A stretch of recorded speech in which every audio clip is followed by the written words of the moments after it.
विद्यार्थी मित्रांनो, मागणीची लवचिकता या प्रकरणाचा स्वाध्याय थोडक्यात जे काही प्रश्न आहेत त्या प्रश्नांचे मी वाचन करतो आणि कोणत्या प्रकारे त्या प्रश्नांचे उत्तर आपण लिहावे याचं थोडक्यात तुम्हाला मार्गदर्शन करतो. प्रश्न पहिला, खालील विधाने पूर्ण करा. विधान दिलेलं आहे, खाली पर्याय दिलेले आहेत, उत्तर काय फक्त आपल्याला शोधून ते विधान पूर्ण करायचे आहे. नंबर 1, रेषीय मागणी वक्रावरील क्ष अक्षावर असलेली मागणीची किंमत लवचिकता टिंबटिंब असते. म्हणजे या प्रकारे रेषीय मागणी वक्र आहे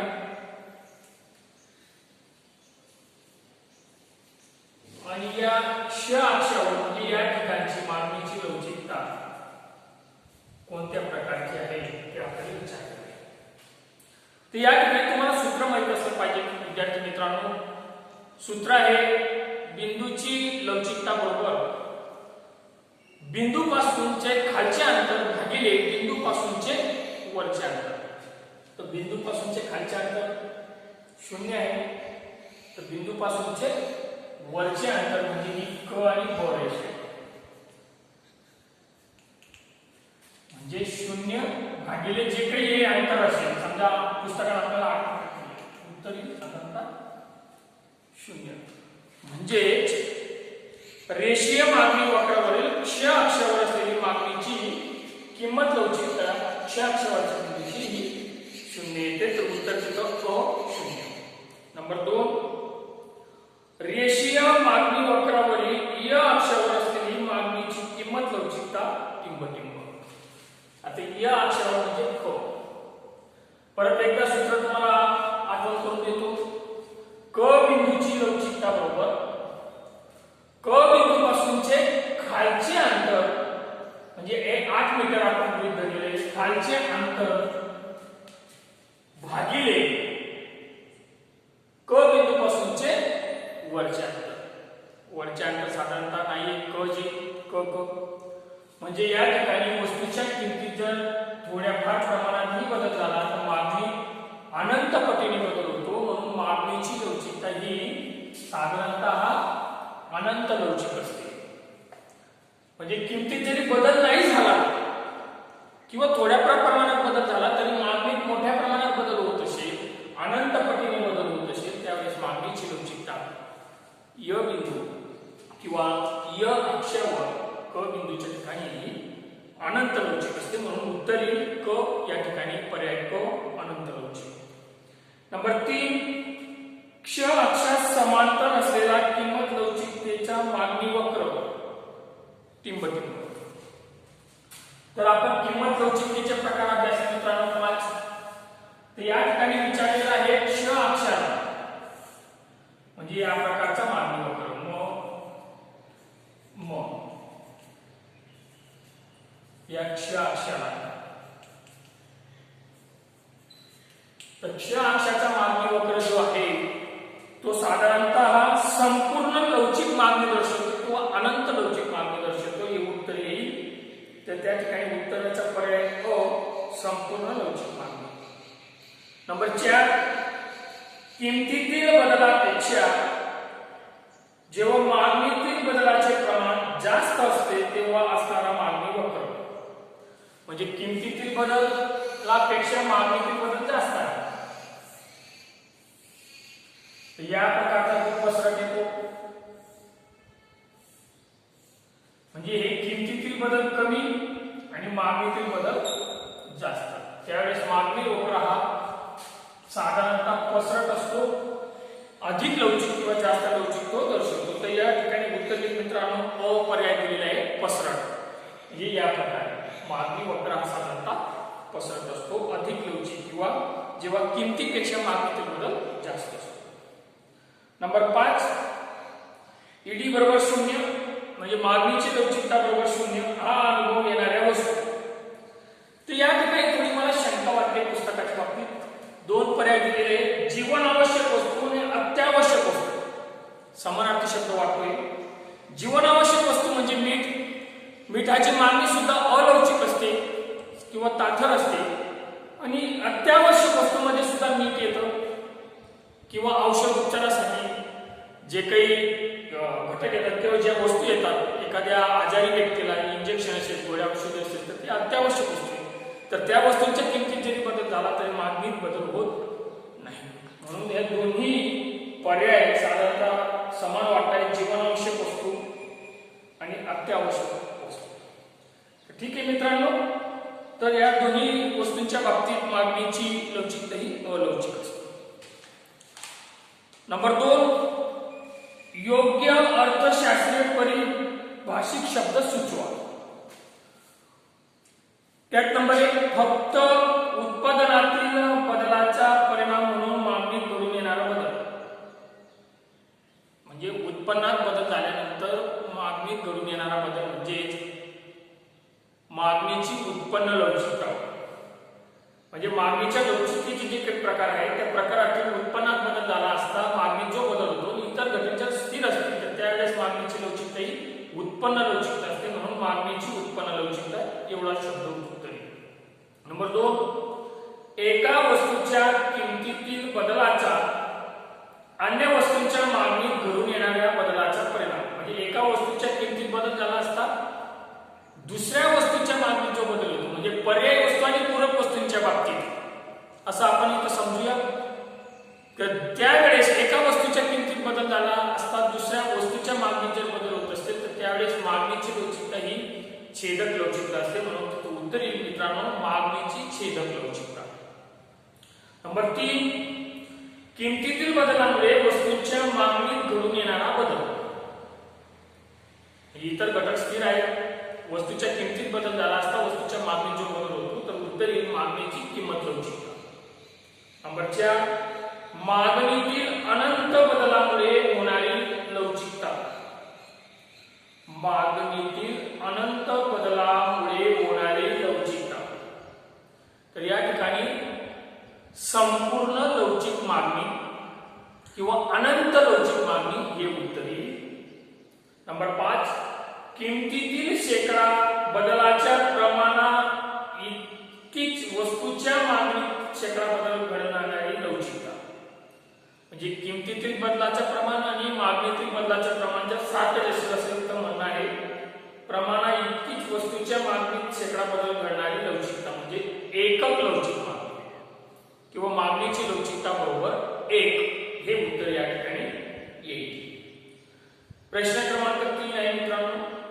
तर मी जो काही हे प्रश्न तुम्हाला सांगितले आता योग्य अर्थशास्त्रीय परिभाषित शब्द सुचवा म्हणजे उत्तर दिलेले आहे फक्त त्या उत्तराला एक जो काही शब्द लागू होतो उदाहरणार्थ एखादी व्याख्या दिलेली असेल तर ती व्याख्या कोणत्या घटकाची आहे किंवा एखादं उदाहरण दिलेलं असेल तर ते उदाहरण कोणत्या घटकाचे आहे म्हणजे एकच शब्द आपल्याला साधारणतः तिथं सुचवायचा आहे त्यानंतर प्रश्न क्रमांक 3 खालील सहसंबंध पूर्ण करा नंबर 1 संपूर्ण लवचिक मागणी आणि त्याचे सूत्र दिलेले आहे ईडी बरोबर अनंत लवचिकचं चिन्ह आणि नंतर एक चौकट रिक्त आहे आणि एक सूत्र दिलेले आहे ईडी बरोबर 0 तर त्या चौकटीत उत्तर येईल मित्रांनो ईडी बरोबर 0 कोणतं सूत्र आहे कशाचं सूत्र आहे संपूर्ण अलवचिक मागणी किंवा ताठर मागणी असं शक्यता ठिकाणी उत्तर येईल नंबर 2 परिवलयाच्या मागणी वक्र परिवलयाच्या मागणी वक्र हा एकक लवचिक मागणी वक्राच्या वेळेस असते किंवा मागणीची लवचिकता ज्यावेळेस 1 असते किंवा किंमत बदल आणि मागणीतील बदल सारखाच असेल त्यावेळेस मागणी वक्र परिवलयाचा असतो म्हणून त्या ठिकाणी परिवलयाच्या मागणी वक्र त्याचं उत्तर येईल एकक लवचिक मागणी आणि त्यानंतर तीव्र उताराच्या मागणी वक्र कमी लवचिक मागणी तर एक जो शब्द तिथं दिलेला आहे क्ष अक्षाकडे झुकणारा तर तो कमी केला तर काय हरकत नाही त्याची काही आवश्यकता नाही तीव्र उताराच्या मागणी वक्र त्याचं उत्तर कमी लवचिक मागणी बरोबर नंबर 3 सरळ रेषेतील मागणी वक्र याला म्हणतात लिनियर मागणी वक्र आणि नंतर चौकट रिक्त दिलेली आहे आणि त्याच्या समोर उत्तर दिलेले अरेखीय मागणी वक्र म्हणजे वक्राकार तर त्या ठिकाणी वक्राकार शब्द येईल वक्राकार मागणी वक्रालाच अरेखीय मागणी वक्र असं नंबर 4 पेन आणि शाई उत्तरेल पूरक वस्तू, चहा, कॉफी, पर्याय. नंबर 5 गुणोत्तर पद्धत. तर मागणीची लवचिकता मापन करण्याच्या ज्या 3 पद्धती त्याच्यातील गुणोत्तर पद्धत आहे त्याचे सूत्र दिलेले आहे. मागणीतील शेकडा बदल भागिले किमतीतील शेकडा बदल. तर या ठिकाणी थोडंफार चुकी झालेली पुस्तकात प्रिंट मिस्टेक आहे. तर ते सूत्र आहे मागणीतील शेकडा बदल भागिले किमतीतील शेकडा बदल आणि पुढे एक चौकट रिक्त दिलेली आहे आणि पुढे सूत्र दिलेले आहे. बिंदूची मागणीची लवचिकता बरोबर मागणी वक्रावरील बिंदूपासूनचे खालचे अंतर भागिले बिंदूपासूनचे वरचे अंतर. तर हे सूत्र आहे साधारणतः भूमितीय पद्धत किंवा बिंदू पद्धत. तर त्या ठिकाणी ते भूमितीय पद्धत किंवा बिंदू पद्धत उत्तर आहे. तर या प्रकारे सहसंबंध पूर्ण करायचे आहे मित्रांनो. उत्तर दिलेलं असेल, अर्ध उत्तर तिथं दिलेलं असेल, अर्ध उत्तरात जे काही चौकट रिक्त आहे त्या चौकटीत आपल्याला तो सहसंबंध आपल्याला पूर्ण साधारणतः एका शब्दाने करावायचा आहे. त्यानंतर प्रश्न क्रमांक 4. आतापर्यंत जे 3 प्रकरण झाले त्या प्रकरणात या प्रकारचे प्रश्न होते. विधान दिलेलं आहे आणि आपल्याला तर्क शोधायचे आहे. विधान आणि तर्क असे प्रश्न आहेत. नंबर 1 विधान आहे एक चलातील बदलाचा परिणाम दुसऱ्या चलावर होतो हे लवचिकता स्पष्ट करते. म्हणजे एका चलाचा परिणाम दुसऱ्या चलावर होतो म्हणजे किमतीत बदल झाला की मागणी बदलतो. इथं विधान सत्य आहे. तर्कविधान मागणीची लवचिकता ही संकल्पना किंमत आणि इतर घटकातील मागणीवर होणाऱ्या बदलाचा परिणाम दर्शवतो. बरोबर आहे. पर्याय दिलेले आहे. विधान अ सत्य आहे पण तर्कविधान ब असत्य आहे. विधान अ असत्य आहे पण तर्कविधान ब सत्य आहे. क पर्याय आहे. दोन्ही विधाने सत्य असून विधान ब हे विधान अ चे योग्य स्पष्टीकरण आहे. तर हे उत्तर इथं बरोबर आहे. दोन्ही विधाने सत्य आहे.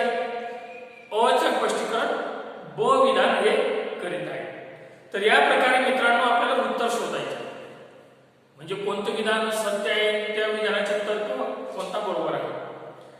नंबर 2 विधान एका वस्तूच्या किमतीतील बदल हा अन्य वस्तूच्या मागणीत बदल घडवतो. एका वस्तूच्या किमतीतील बदल हा अन्य वस्तूच्या मागणीत बदल घडवतो म्हणजे मागणीची छेदक लवचिकतेचे विधान आहे. तर तर्क विधान ब असं आहे. उपभोक्त्याच्या उत्पन्नातील बदल हा वस्तूच्या मागणीत बदल घडवतो म्हणजे उत्पन्न लवचिकतेचे विधान आहे. तर पर्याय दिलेले आहे तिथे मित्रांनो. विधान असत्य आहे पण तर्क विधान ब असत्य आहे. विधान असत्य आहे पण तर्क विधान ब सत्य आहे. दोन्ही विधाने सत्य असून ब हे विधान अ चे योग्य स्पष्टीकरण आहे.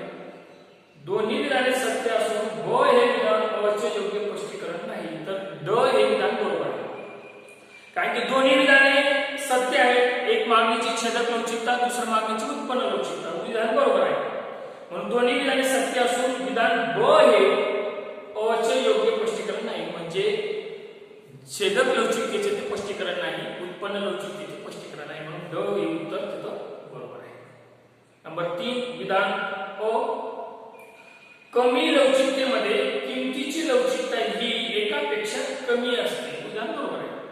कमी लवचिक मागणी जर असेल तर किमतीची लवचिकता ही एकापेक्षा कमी असते. तर्क विधान दिलेले आहे तिथं किमतीतील बदलाच्या प्रमाणापेक्षा मागणीतील बदलाचे प्रमाण हे कमी असते.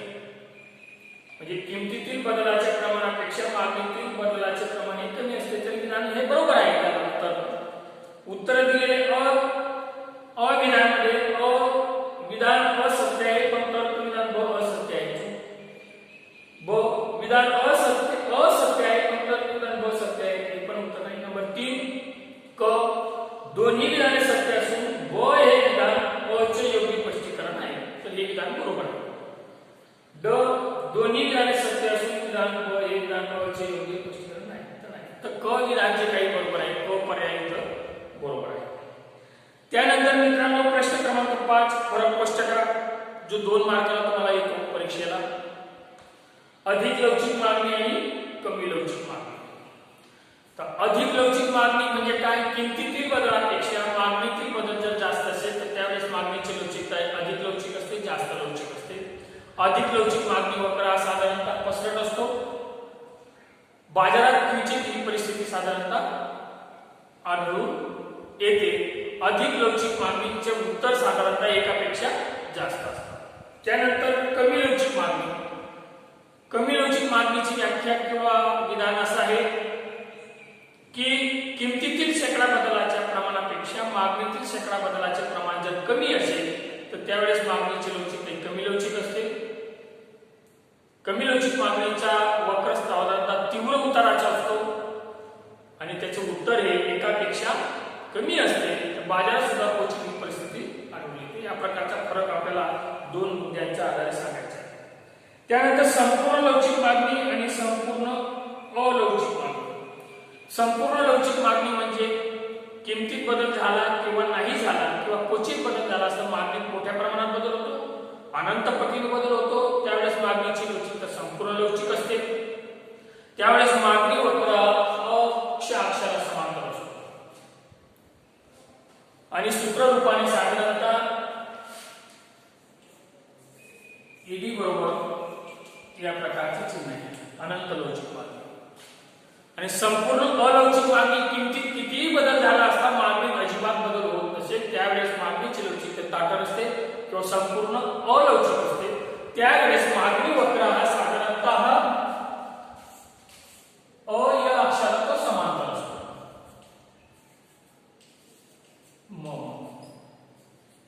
या प्रकारे या अक्षाला समांतर असतो. किमतीत बदल झाला असता मागणीत बदल होत नाही. तर याचं सूत्र आहे साधारणतः एडी बरोबर 0. तर या प्रकारे 2 ते 3 मुद्द्यांच्या आधारे आपल्याला स्पष्ट करायचे आहे मित्रांनो. प्रश्न क्रमांक 6 खालील प्रश्नांची उत्तरे लिहा. मागणीची लवचिकता मोजण्याची एकूण खर्च पद्धत. ते एकूण खर्च पद्धतीचा जो काही तक्ता दिलेला आहे, किमतीत बदल झाला असता मागणीत बदल होतो आणि त्या वस्तूवर होणाऱ्या खर्चात बदल होतो. जर किमतीत बदल झाला आणि त्या वस्तूच्या मागणीत बदल होतो परंतु वस्तूच्या खर्चात बदल होत नसेल त्यावेळेस मागणीची लवचिकता एकक लवचिक असते. नंबर 2, किमतीत बदल झाल्यानंतर मागणीत बदल होतो आणि खर्च मात्र पूर्वीच्या खर्चापेक्षा जर जास्त होत असेल तर मागणीची लवचिकता अधिक लवचिक असते. आणि नंबर 3, किमतीत बदल झाल्यानंतर मागणीत बदल होतो आणि खर्च मात्र त्या वस्तूवर पूर्वीच्या खर्चापेक्षा जर कमी होत असेल तर त्यावेळेस मागणीची लवचिकता ही कमी लवचिक असते. तर या प्रकारे 3 प्रकारची मागणीची लवचिकता खर्च पद्धतीने साधारणतः येत असते. तर तो जो काही तक्ता दिलेला आहे तो एकदा तुम्ही अभ्यासून घ्या. त्यानंतर मागणीच्या लवचिकतेचे महत्त्व निश्चित करा. मागणीच्या लवचिकतेचे महत्त्व आताच आपण अभ्यासले मित्रांनो. उत्पादकाला, उत्पादन घटकांच्या मालकाला, अर्थमंत्र्याला, शासनाला आणि आंतरराष्ट्रीय व्यापारासाठी व्यापार शर्ती निश्चित करण्यासाठी. आणि नंतर मागणीची लवचिकता निर्धारित करणारे घटक. हा प्रश्न खूप महत्त्वाचा आहे. मागणीची लवचिकता निर्धारित करणारे घटक एक वस्तूचे स्वरूप, त्यानंतर कालावधी, त्यानंतर गरजेची तीव्रता, त्यानंतर उत्पन्नाचे प्रमाण, श्रीमंत किंवा गरीब व्यक्ती, त्यानंतर व्यसनाधीन वस्तू, प्रतिष्ठेच्या वस्तू, जीवनावश्यक वस्तू, फॅशनच्या वस्तू, अत्यावश्यक वस्तू, गरजेची तीव्रता. या प्रकारचे जे काही घटक आहेत हे मागणीची लवचिकता निर्धारित करतात किंवा मागणीच्या लवचिकतेवरती परिणाम करतात. तर 4 मार्कासाठी या प्रकारचे थोडक्यात उत्तरे द्या प्रश्न विचारले जातात मित्रांनो. यासाठी 4 मुद्दे तुम्हाला स्पष्टीकरणासाठी आवश्यक आहे. त्यानंतरचा प्रश्न आहे मित्रांनो प्रश्न क्रमांक 7. खालील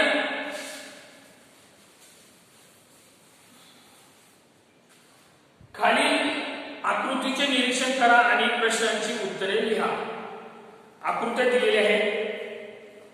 खालील मागणी वक्राची लवचिकता कोणती आहे ते सांगा आणि स्पष्ट करा. तर या प्रकारच्या आकृत्या दिलेल्या आहेत मित्रांनो. 1, 2,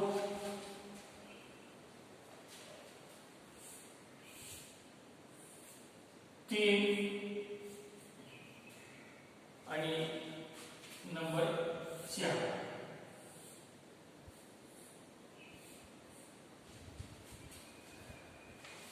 तर ज्या वेळेस मागणी वक्र हा य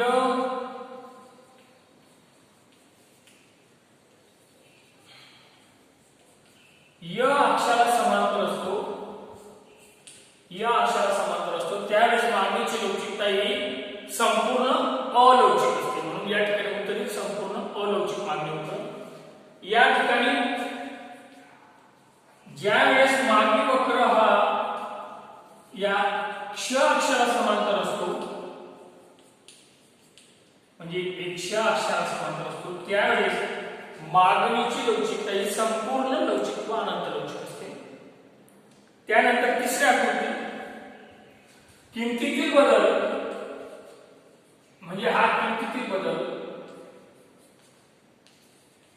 आणि हा मागणीतील बदल, हे दोन्ही बदल जर सारखेच असते तर मागणीची लवचिकता एकक लवचिक असते. म्हणून तिसऱ्या आकृतीत मागणीची लवचिकता एकक लवचिक. नंबर 4, य क्ष म मागणी वक्र, या अक्षावर किंमत आणि इथं मागणी. किमतीतील बदल हा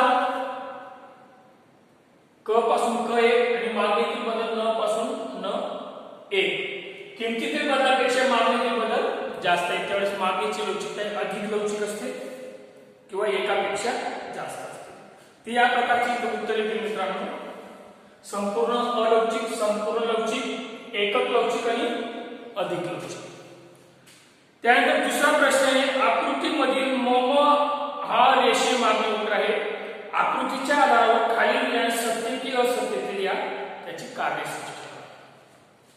ते या प्रकारे मागणीची लवचिकता मापन करण्यासाठी भूमितीय पद्धत किंवा बिंदू पद्धत त्याची आकृती दिली आहे.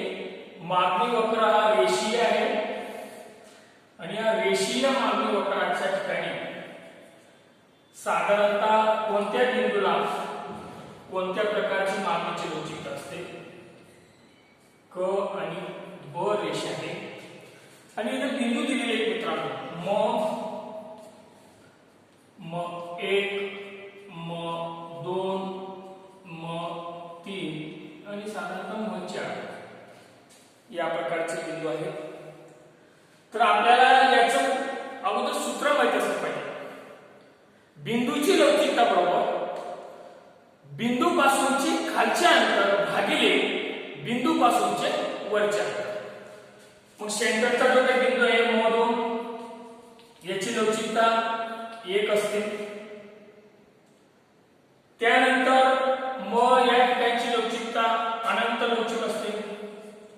म4 ची लवचिकता बरोबर ईडी बरोबर 0 असते, ईडी बरोबर 1 असते म2 ची.